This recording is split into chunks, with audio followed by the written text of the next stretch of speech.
বাচ্চাদের প্রতিদিনই বিকালে কোনো না কোনো নাস্তা চাই যায়। আজকে বানালাম চিকেন চাপ। চিকেন চাপ বানানোর জন্য ফ্রেশ পিসটা হলে ভালো হয়। আমি নিয়েছি রানের পিস। তো যেহেতু রানের পিস, তো আমি ওটাকে ভালো করে টুকরা করে আদা বাটা, রসুন বাটা, মরিচের গুঁড়া, জিরার গুঁড়া,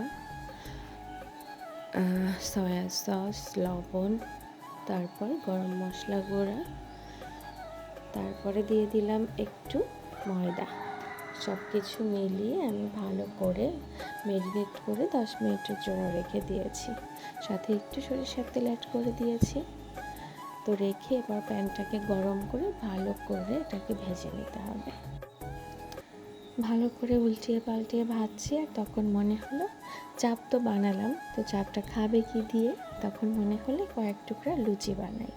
তো লুচি বানানোর জন্য আমি সাইডে ময়দা টয়দা রেডি করছিলাম, আর মাংসের পিসটাকে উল্টে দিয়েছি। এটা আস্তে আস্তে হতে থাকছে। আমি পাশে আর একটা প্যানে একটু তেল দিয়ে কয়েকটা লুচি ভেজে নিয়েছি। তো লুচি দিয়ে খেতে কিন্তু আমার বাচ্চারা ভীষণ পছন্দ করেছে, আমার কাছেও ভালো লাগে। জানি না কার কাছে কেমন লাগে, আপনারা ইচ্ছা করলে এভাবে বানিয়ে নিতে পারেন।